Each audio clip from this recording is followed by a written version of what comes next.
Hey guys, what's up? Welcome back to another video on the fellow KGB channel. My name is Kyle. We're going to be going over the waiver wire watch list for week 17. Now, I don't know if it's your first week of your playoffs. I think my playoffs start next week, but we're here to get you to the playoffs and a little bit beyond. So we're going to, we had so many injuries to cover. You look at, this is the injury IR eligible list. You've got James Harden, LeBron James, Kawhi Leonard, Anthony Davis, Zach LaVine, now Donovan Mitchell, SGA, Jamal Murray, Gordon Hayward, Kyle Lowry, Oladipo, LaMelo, Rashawn Holmes. There's so many injuries here. So the list of names on the watch list this weekend is very, very important. Looking at the NBA schedule for Week 17, we're looking at a handful of teams with 4 games. So if you're looking to make a pickup for a week, maybe teams with 4 games, that's probably where you're going to likely look.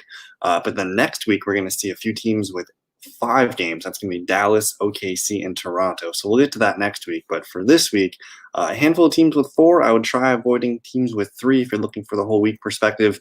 But let's take a look and see what's on this watch list here. So I've got a couple guys above 60%, so that's 8 or 10-man leagues. Robert Williams for the Boston Celtics has been out. He's about 66% owned. He's been dropping because he's been missing a couple games. So let's just open up his numbers here. He's not playing on Monday against the Bulls with a knee injury. So if anyone's dropping him and you're in good shape, you don't need to win this week. I would recommend scooping him up, especially if you have an IR spot. You can just slide him there. So just keep an eye on Robert Williams. If anyone's dropping him, I like him long term. Boyan Bogdanovic has been playing well, averaging 31.6 points per game the last 7 days. Kevin Love's been playing great. He's averaging almost 29 points per game, and he's about 60% owned. So I don't want to spend too much time on those guys because they're probably owned in most leagues. So now we'll kind of get to, I have another list here of 3 guys with about 50% ownership. So that's Kevin Herner, Derrick White, and Derrick Rose. They're all about 51 to 52%. Kevin Herner continues to play well, about almost 26 points per game the last 7 days here. He's got a pretty high floor. He's been, over 20 points for, it looks like 1, 2, 3, 4, 5, 6, 7, 8, 9 games over 20 fantasy points. So if you can get him, I highly recommend getting Kevin Herner. Derrick White continues to play well. He's been on this watch list for the last maybe 2-3 weeks, but you look at his numbers over the last, I don't know how many are on this game log, like 15 games. He's been playing absolutely great. So on the season, he's averaging 26.5 points. Over the last 7 days, he's been pretty much at that average. So I like Derrick White for the long-term hold. Just looking ahead here, San Antonio's got 4 games this week, next week, week 19, and 5 games in the championship round here. So I like picking up San Antonio Spurs, guys, if you can. That's one of the teams that I've been targeting. So Kevin Herner, but Derrick White is probably my favorite pickup long-term. And then Derrick Rose is back. He's getting his minutes back up there. He just played 35 minutes the other night here today he played against New Orleans. 35 minutes, 23 points. Pretty nice numbers the last 4 games. So Derrick Rose is on the list. And now we're looking at guys under 50%. And assuming if you're in a 10 or 12-man league, there's a good chance that the rest of these guys are available for you. We're going to start with Ibika Zubox here. And not a great game on the 16th here. His minutes were down, but before that, he was on a decent run. I don't really like his floor of 11 points, 10 points. That's not a great sight to have here, but he goes on these little spurts, 44, 24, 36. He's got usually a higher floor, but he'll have an occasional bad game every now and then. So I do like Zubox, and we have to watch Serge Ibaka, who's been ruled out for the next few games here. So as long as Ibaka is out, Ibaka and Ibika, as long as he's out, I do like Zubox here. Gary Trent Jr. continues to be one of the better players after that trade here. He hasn't played in a few games. I don't know. It says he's going to start today against the Thunder. So if he's back and looking good, we'll see what happens here. Toronto's going to be without Lowry, Siakam, Van Vliet, and OG Anunoby. So it should be big Gary Trent Jr. minutes tonight. He's 46% owned, so man, this is probably a player you want to hold on to the rest of the way if you can. Toronto, though, only plays 2 games this week. Is that true? Let me see this. That sounds crazy to me. Let me go back here. Toronto, only 2 games this week. Where is that? So they play in this week span, they play Brooklyn and the Knicks. Only 2 games. That's a little unfortunate, but I think that the following week they do play 5 games. So if you can get through it and hold on to it till next week, that might be the way to play it here. But dang, only 2 games this week for the Toronto Raptors. Let me see, get back to the percent rostered. So Gary Trent Jr., Jayshawn Tate. I like Jayshawn Tate. He's been averaging 34.5 points per game over the last 7 days. The minutes 32, 35, a 22, but like usually a little bit over 30. That's been the norm the last maybe 10 days or so. Pretty good scorer. He doesn't need to score a lot of points though to have good fantasy numbers. You see only 10, 11, 7 points here, but he does kind of everything on the box score. So you see 28s and 33s. So this is a really solid player here. Only about 45% owned. He's averaging almost 25 points per game on the season. And again, the last 7 days, he's averaging 34.5 points. So I like Jayshawn Tate quite a bit here. And just with the Rockets being a young team, they're going to continue to play their young players and see what they got. Up next is Bobby Portis. He's about 44% owned. He's averaging 24.5 points per game the last 7 days. Not a great game. I was at this game, the Memphis Bucks game last night, and it was not a very good game. I was kind of surprised, only 9 minutes. I don't know why they didn't get him on the floor a little bit more. So I think that's just like a blip in the radar here. But otherwise, he had been playing really, really solid. He's usually over 20 points per game. His season, he's averaging 24.5, and he's right at that for the last 7 days, I believe. Let me go back there. Yep, so he's averaging his season average currently. Lou Dort here, he's been back. I think he missed last night's game, though. Today, he's questionable for today with a hip injury, but he had that awesome run, 42-point game, comes back and puts another 26 points on the board here, 44 and a 64 fantasy point total here. So 42% owned. There's probably going to be some day-to-days with him as they keep him, kind of just basically they're just trying not to overexhaust him and get him re-injured. So there might be some back-to-backs. You see he missed a good chunk of time here. So if you're just patient with Lou Dort, you might get rewarded here. Hassan Whiteside. I like Hassan Whiteside because Rashawn Holmes has been out. But Damian Jones got the start for them at center, but it looked like Whiteside got more minutes and he played better. So he had a double-double last night in just this was on the 15th. Only 24 minutes and he gets the double-double, 2 assists, 1 block. You have a range here of 27 to 41 points. If you can kind of just keep hitting these mid-20 minutes, I like Whiteside. We should probably look up for Rashawn Holmes and see how long he's going to be out for here. Right hamstring strain. He's getting an MRI. This was last week. There's no new news on this. I'll have to look into this later this week. But as long as Holmes is out, Hassan Whiteside's got some interesting value. He's only 40% owned, and when it's a problem with the minutes. When he gets the minutes, he's a good player. When he gets 11, 13 minutes, he's not going to be a great play. But typically, if Holmes is going to be out, I like Whiteside quite a bit. We got Moses Brown here, who continues, for some reason, his percent rostership has continued to drop. It's minus 2% in the last 7 days. He's under 40% owned, but he's averaging 35 and like a half points the last 7 days. And you look at his numbers here, he had kind of a weird game against Philadelphia, but his numbers have peaked back up, 2 double-doubles out of 3 here. The blocks, the steals, these all kind of come in bunches for him. And I like this range, a 27, a 40, and a 38. I think we're going to be rewarded with a lot more double-doubles the rest of the way. So I like Oklahoma City players. Moses Brown seems super safe and someone that you're going to want to hold on to long term. So under 40% owned. This might be one of the last chances we can get a hold of him right now. Another OKC player, Darius Basley. He's about 28% owned, and he's been averaging 22 points per game the last 7 days. Not a super highly attractive guy. I don't know what happened in this Utah game where he only had 6 points, but I would take the rest of these numbers, this 29, the 31, and the 25. If I get that output for a 7-day span, you get 4 games like that, I'm pretty happy with those numbers. So Basley, another Oklahoma City Thunder player. We got Cole Anthony here. He's about 27% owned. He's averaging about 26.5 points over the last 7 days. He's got a high floor himself. The minutes have, I don't like these 21s. I think he should be getting 27, so maybe upwards of 30 minutes per game. So you have an interesting range here. Even when he gets low minutes, he's still getting 19 and 20 fantasy points. So they're still kind of getting him used to, just back into the swing of things. He's only been back for like 1 full week.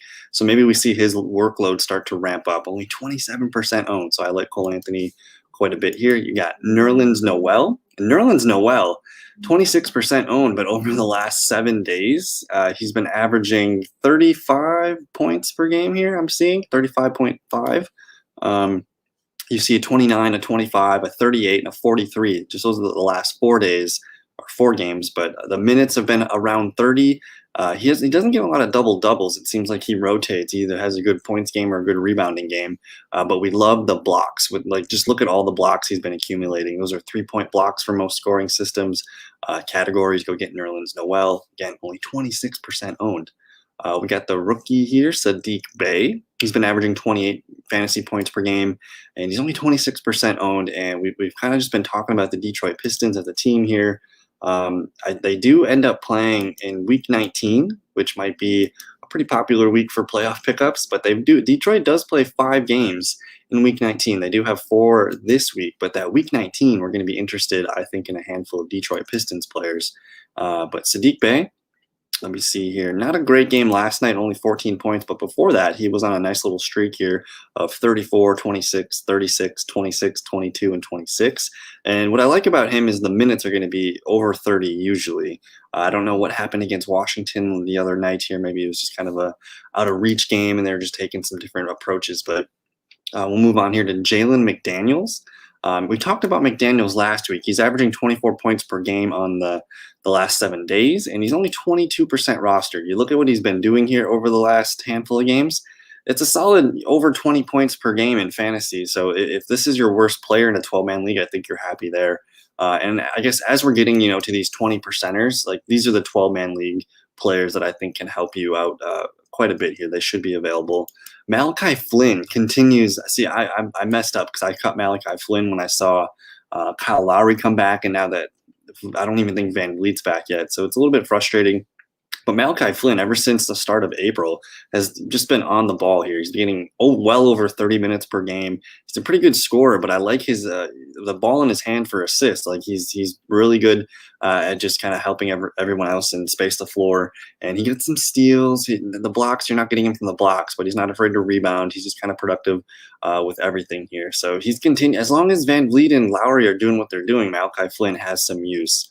But like we said, this week, the Raptors only have 2 games this week, so I'm not super excited to get like Malachi Flynn on my team, but maybe for the next week when they do play 5 games and we're still seeing Lowry and Van Vliet miss some time.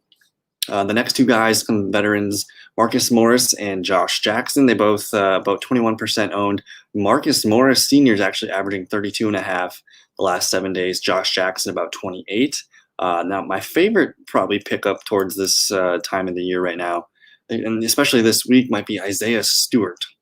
He's about 15% owned, and the last 7 days, he's been averaging 34.3 fantasy points. You look at what he's doing here. Some massive double-doubles, a 19 and 12, a 15 and 21 rebound game. He's going to get blocks. The steals don't really happen very often. The assists, he'll kind of throw those in regularly too, but you want the points and the rebounds. I'm hoping he can kind of stay over 24, 25 minutes per game. And I think Plumlee has still been out. I can't remember here. He came off the bench behind Plumlee, but Stewart still ended up seeing a good amount of minutes here. So he's above his season averages for minutes, points, rebounds, assists right now. So this is an ascending player. We might see him get more workload as the season progresses here. Again, 15% owned, but over the last 7 days, he's been averaging 34.3 points per game here. So we'll see if he can keep that going there. Again, I think Detroit plays 4 games this week, 3 in week 18, but that big 5 games in week 19, that could help you if Isaiah Stewart's available. Tristan Thompson continues to play decently here with Robert Williams sidelined. It's not a super high floor here. It's a good floor, but it's not. I guess the ceiling isn't really there quite with Tristan Thompson yet. He hasn't eclipsed 30 points in the last 6 games here, but if this is your worst player in a 12-man league, I think it's quite okay. How many games do the Celtics have this week? Boston plays 4. So this week and next week they have 4 games. So that's a decent add for now. Killian Hayes has played well. The Pistons have been resting some guys on and off. And Killian Hayes had probably one of his best fantasy games of his career the other night.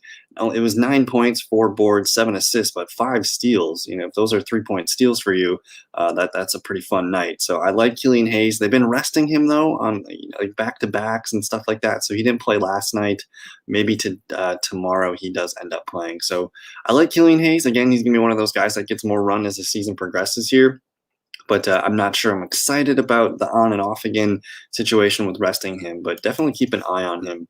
Next we get Khem Burch, and I like Khem Burch quite a bit. He's only 8% owned. He's averaging almost 29 points per game. The problem is he's on the Toronto Raptors this week, and they only get 2 games. But in this 3-game sample with Khem Burch as the best center for the Toronto Raptors, you're getting 25 points, 32 points, and 28.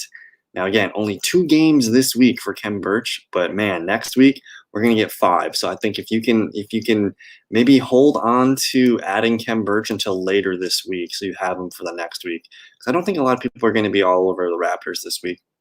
But maybe towards Thursday, Friday, if your matchup's looking good, go ahead and add Khem Burch for the following week. You got Bruce Brown here, continues to play well for the Nets while their injuries are going on.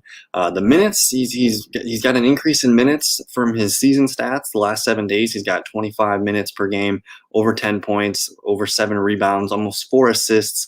All of his numbers, points, rebounds, assists, steals, and blocks have been up over the last 7 days. Pretty high floor here, too, over those last 4 games.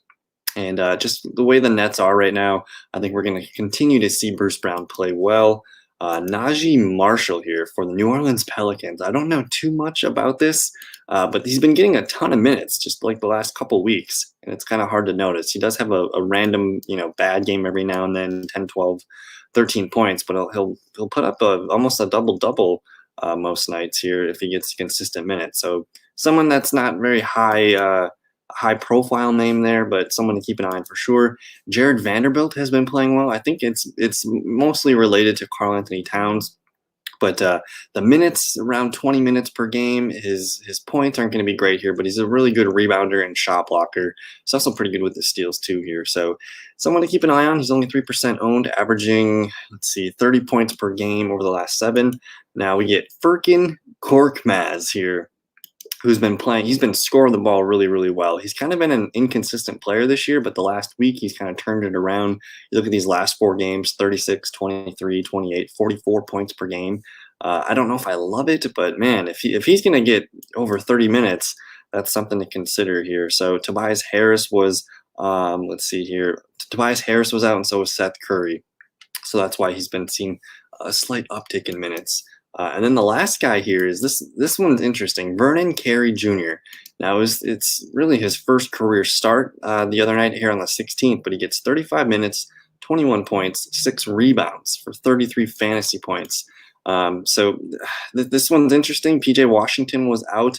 I don't know how much longer we'll see Carey, be a starter or get a good run in minutes, but someone definitely that you should just add to the watch list, and we'll see what happens. Especially if he plays well tonight against Portland, I'll definitely I'll come back to Vernon Carey and see what's going on.